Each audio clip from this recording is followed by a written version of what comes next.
Hey guys, what's up? It's me, Thomas. Tonight we're back here with Kill Count, and tonight, well, get your mirrors ready, because we got Bloody Mary from the Urban Legends series. So yeah, the third and the final one of the trilogy, and where a rare spirit is killing people through mirrors. Or maybe not, I don't know this one, so let's just see how many people die to the curse of Bloody Mary. Be sure to like, subscribe for more. Hope you guys enjoy. Let's go! Here we go.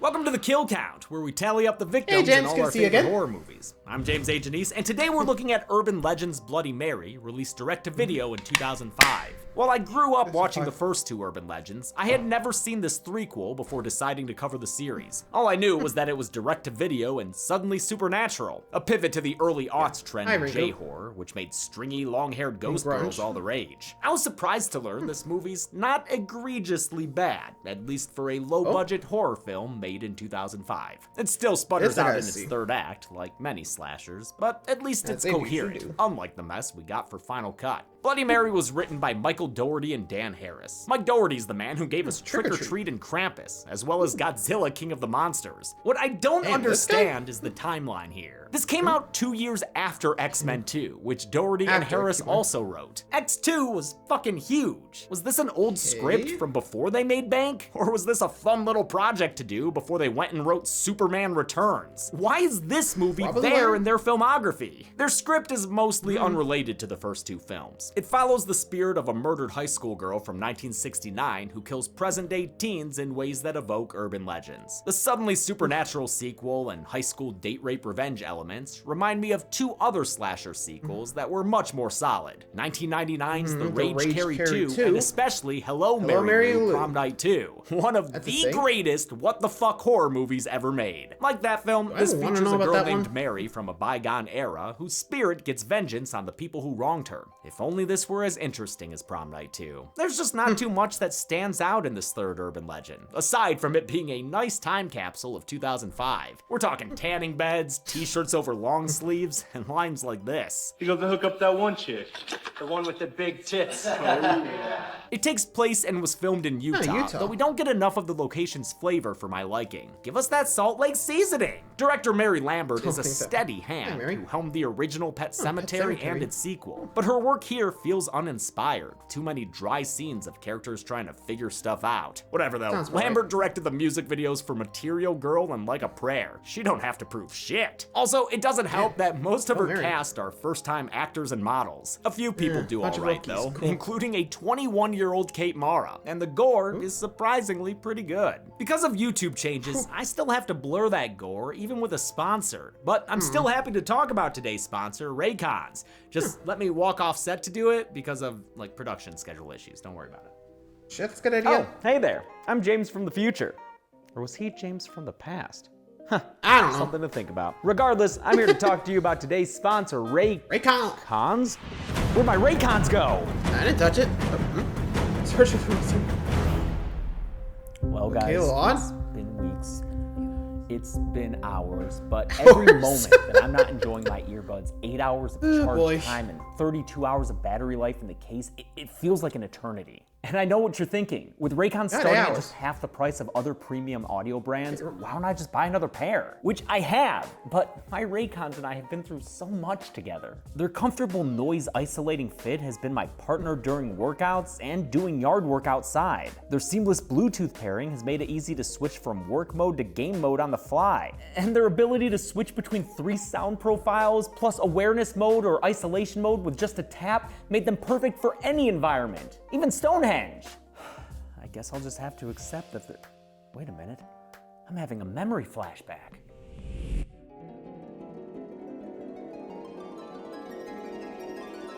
Oh.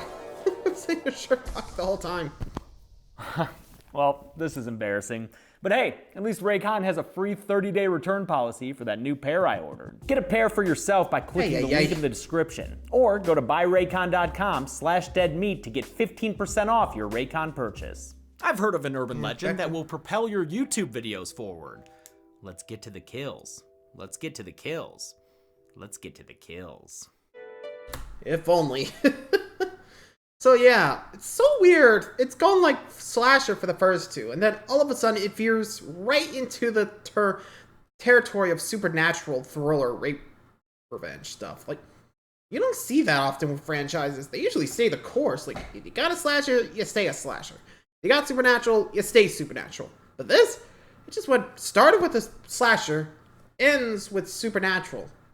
How? Like, that's just my question. Like, who came up with that idea?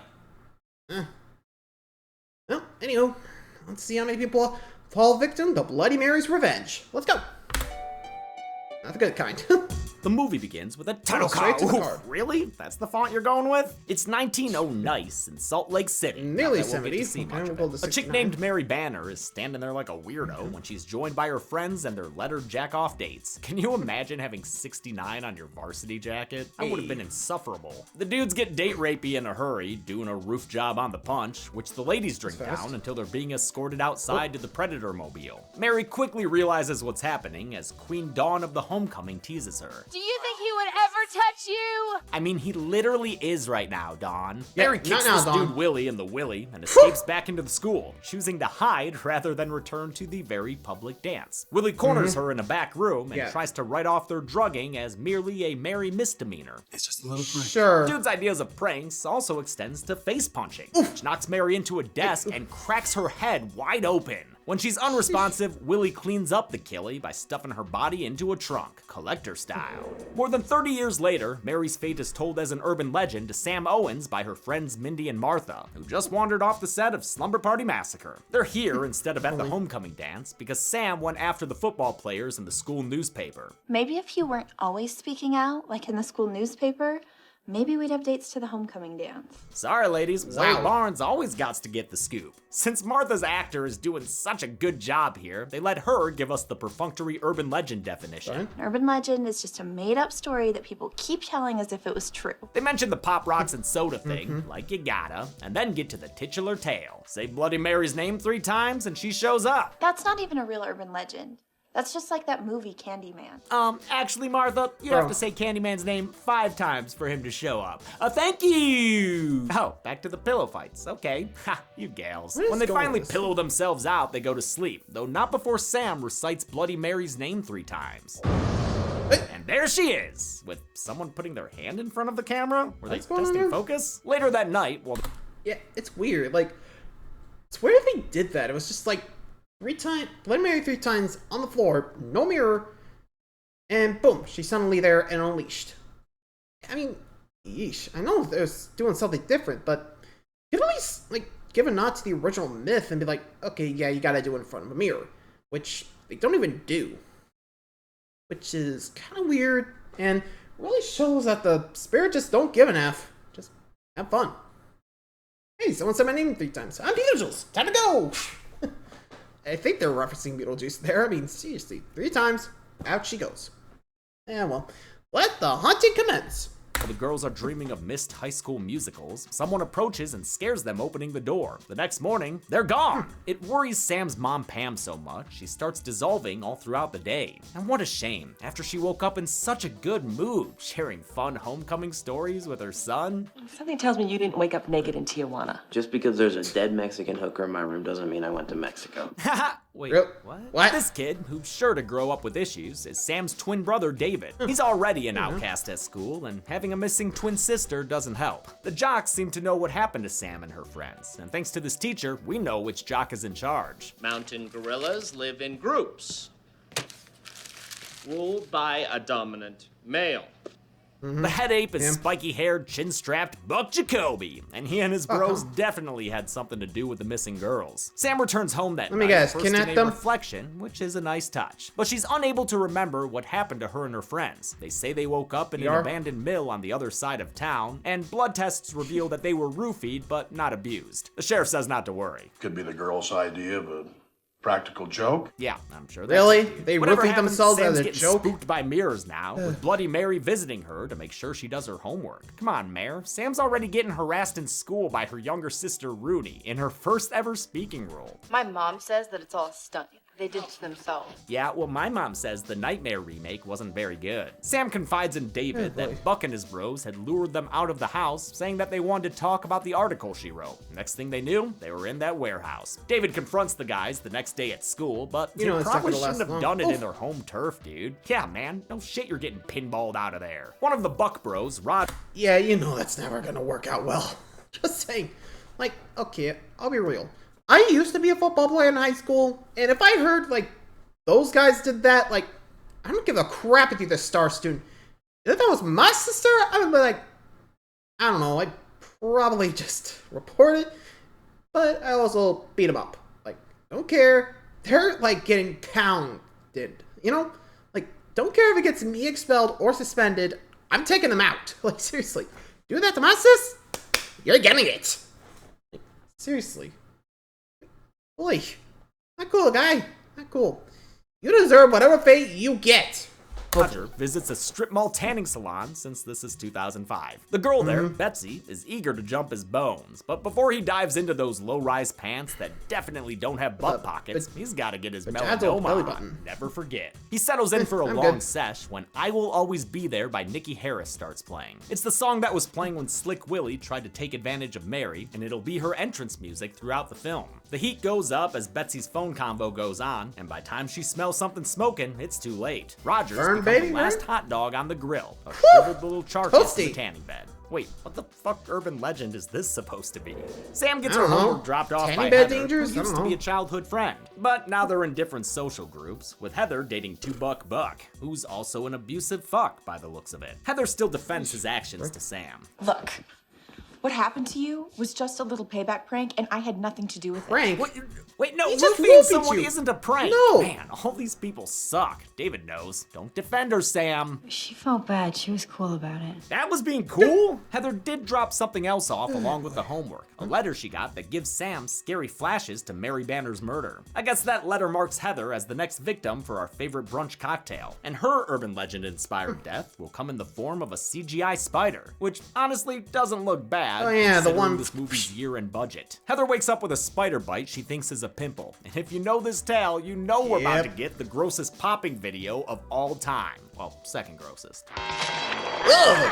It starts Thanks for reminding me of that. Geonosis style zooming on her face as a spider comes out. The first of oh so many, just crawling below the surface. Her face is soon covered in copy and pasted CG spiders, which spread to her body and pretty much all over until she's smashing her face straight through a mirror. It leaves 2 glass shards sticking out the top of her head. And the only thing Heather can think to do is peel her fucking face off? Holy shit, this is disgusting. Wow, I did not expect this movie to get me like this, but Heather's death is certainly a solid one. Mark. Yeah, no kidding. Like, having to peel your own face off after smashing a mirror with your face. Like, holy hell. Like, the fact that you felt like you had to do that to get the spiders out. Like, Jesus Christ. No, thank you. Jesus. No wonder they included that in Scary Stories to Tell in the Dark. Yeah, that was part of the same one. At least there, the girl survived. Here, not so much. Had to peel her own face off. Yeesh. Yeah, I gotta admit, if this doesn't get the golden chainsaw, I don't know what will. Yeesh. So I guess Mary even goes for the sympathizers of the villains. Just like, yeesh. Anyway.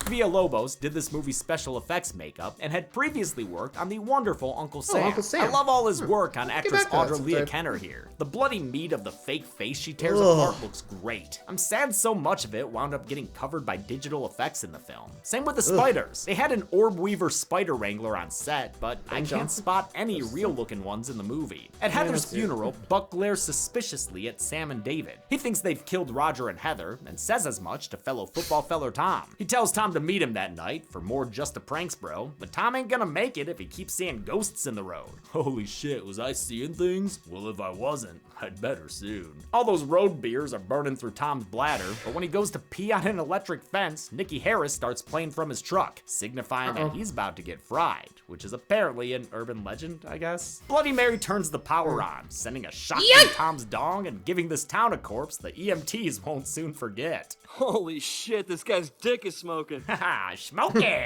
Sam keeps seeing Also, Bloody wasn't it the Mary third as well as rail? flashes Not of what like happened just to her in electric fence? 1969. It worries her brother, mom, and stepdad Bill. Stepdad Bill's been hovering around, a mayoral candidate who seems to have the support of the police, but not of David, who can't stand the guy. Inside the envelope that Heather gave her, Sam finds a very notated not at rest? article about Mary Banner. She realizes that what happened to Mary is the same thing that happened to her. Only I'm still alive. The next article shockingly places this movie in the same universe of the first two, which is weird enough, but doubly weird because the article's headline and Yeah, look, it text really references happened. the first movie, Brenda Bates' murder spree at Pendleton University, but David's dialogue reads something entirely different. Professor at Alpine University kills his own students Alpine? using urban legends as his MO. Which is, of course, a Yeah, that's a reference sick- to Professor Solomon in Urban Legends like, Final Cut. wait, are we reading I'm the not sure same what happened clip? there, but in any case, I'm reeling that this supernatural movie takes place in the same universe as the grounded first two films. I just the didn't hell? see that coming. To investigate neither. further, the Wonder Twins head to the school to use its Internet search. There, they find the names of Mary's two friends who got roofie pranked. Gina Lotnick died by suicide back in 1982, Gina. but Grace Taylor is still alive, so they look her up to pay a visit. They're scared out of the school by Buck's dad, Coach Jacoby, a sinister-looking dude. No wonder, since he's Don Let me Shanks, guess. who played Michael frickin' Myers in Halloween 5. Shanks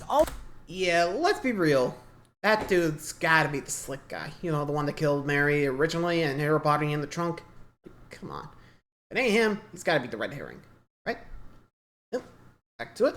also appeared as the zombie fisherman killer in the fucking abysmal I'll Always Know What You Did Last Summer. God, that movie sucks. And another supernatural threequel that surprises you by taking place in the same world as the first two. What the fuck? They get to Grace what are the Taylor's odds? house, who's a pretty stereotypical hippie chick. You know what I mean. She's all about that ganja. Ha, David, of course you're a fucking square. While Sam asks Grace for details about what happened in 1969, David finds artwork and scrapbooking all about urban legends and the incidents from the first two movies. Professor at Alpine University kills his own students using urban legends as his MO. Wait, what the fuck?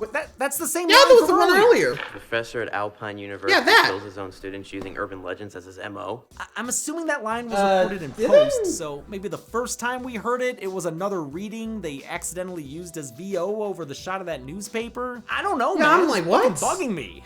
Grace tells them that the ghost of Mary Banner it's is bugging behind me, all like, these yo, recent dude, deaths, wrong reading. saying that the victims have been specific targets, the children of the people who wronged them in '69. For instance, Heather's mom was Dawn, the mean homecoming queen in the opening. Oh. Mary wants revenge on the 5 people who took her youth, so she's taking their children. Yeah, that makes sense, except for the whole 5 people thing, which she had already mentioned once before. There were 5 of them, including that devil bitch Dawn. Who was the 5th person? We only ever saw Devil Bitch Dawn, Willie, and Willie's 2 friends who were with Grace and Gina. There was never a 5th person. Fix your script! They figure that Yeah, I'm with you. Like, what?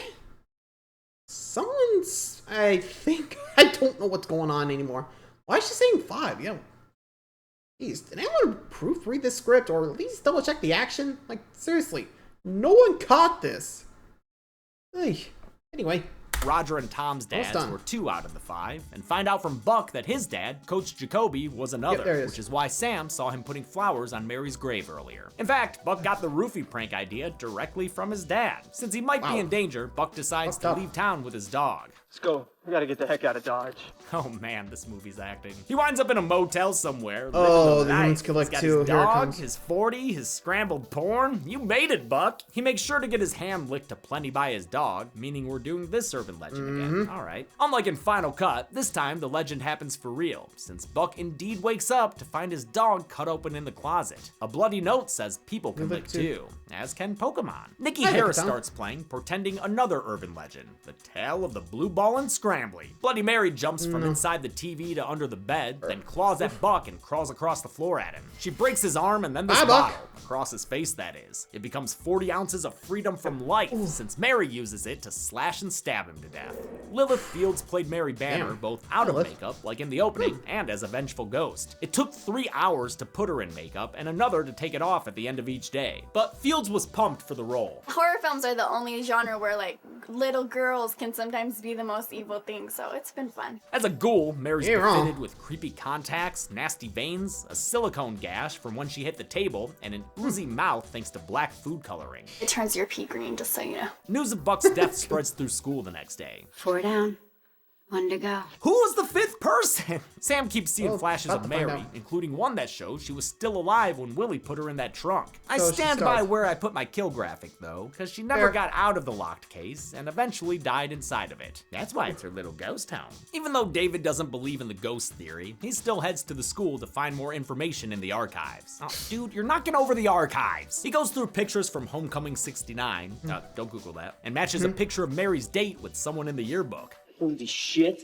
Holy shit! He comes home to you tell guys Sam on? what made him holy shit his pants, but she's left and gone to Grace's house now that she knows that Mary's body is in a trunk somewhere. David ends up getting attacked in what his the- home and killed via suffocation with a bag. And his Sheesh. killer was none other than, oh, not gonna show us. Okay. Aw. Sam asks Grace to drive her to the school, even Poor though David. Grace is scared and, honestly, probably in the middle of a green out. Eventually, she relents and takes Samantha and a shovel there. Sam breaks in through the window while Grace waits outside in her van. Thanks to some helpful supernatural flashes, Sam quickly finds the room where Mary died. You know, like 35 years ago. As you do. Nobody ever did any spring cleaning back here? Come on, people. You kidding. gotta have How'd your you ghost forget? inspections at least once every 5 years. She finds the trunk least and check breaks the- through the hidden Mickey lock with a crowbar and some supernatural help. Inside, she finds, well, no surprise there, the dried Yep, remains there's of the Mary dead Banner. body of Mary. A fucked up way to go if you think about it. Sam tucks the skelly in nice and tight with a little blanket and carries it back outside, where she sets it down on the ground with the loudest of clanks. I found her. Clearly that is just a bunch of plastic bones. I found her. She finds Grace unconscious, having smoked herself to sleep, so it's up to her to drive this van out of here when David's killer arrives. She gets away and drives to the cemetery, Does she giving know her David's stepdad dead? Bill a call for no real reason other than plot. Speaking of plots, she reaches Mary's grave and starts a digging, hoping to give this beauty a proper burial. The frozen ground slows her down, and eventually Bill arrives, asking Hi, to Bill. know what the hell is going on. After making sure she hasn't told anyone else about what she's learned, he shows her how to shovel with force. Samantha.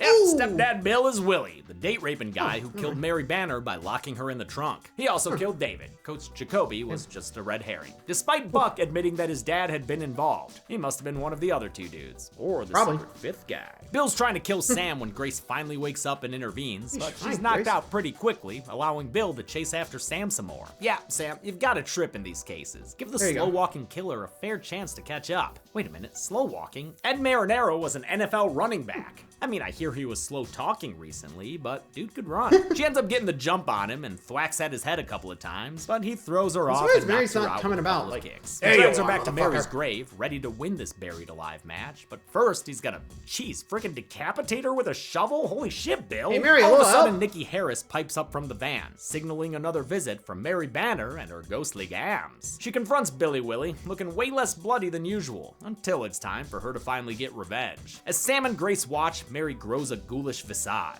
that spits out bees? Green rocks? Probably. I don't What's know. going on here? Whatever's go happening, rocks. it spells the end of Bill Owens, and he's dragged beneath Mary's grave. You know, Sam and Grace, I feel like your reaction should be a tiny bit bigger. Did you not see what we all saw just now? The movie yeah. ends with a news report that spreads truth to the town. Mary Banner was killed long ago by Bill Owens, as that guy was a real son of a bitch. How many bloody bodies did Mary reflect David. onto the kill count? You all Let's find it. Molly, quit licking my feet. I gotta get to the numbers.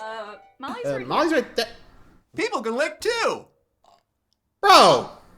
Zoran, Ew! no, man, that's so Gross. inappropriate. What the fuck? We're gonna have to have an HR meeting now. Yeah, that sounds about right. I thought it was funny. Maybe to you, not him. 7 people died in Urban Legends Bloody Mary, with the victims consisting of 5 men and 2 women. Oh, Damn. man, did someone spill blue curacao in that Bloody Mary pie chart? Wouldn't be surprised if We've it did. seen this count and breakdown 3 times Bones before and on all the kill scream, count, Boy Meets including World. just recently when Chelsea covered Bones and all.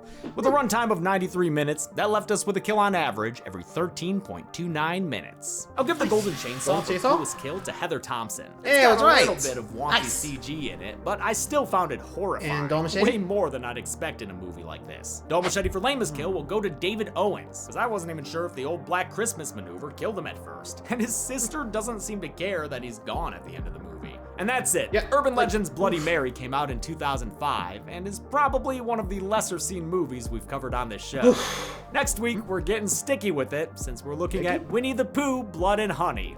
Yep. That Until one. then, I'm James A. Janice. This has been The Kill Count. Thanks a lot for watching this. Yep, we're dealing with the horror movie Winnie the Pooh. Great. Well, I'll have to wait to see how that turns out. But for now, that's gonna be it for me. Thanks for watching, everybody. See ya!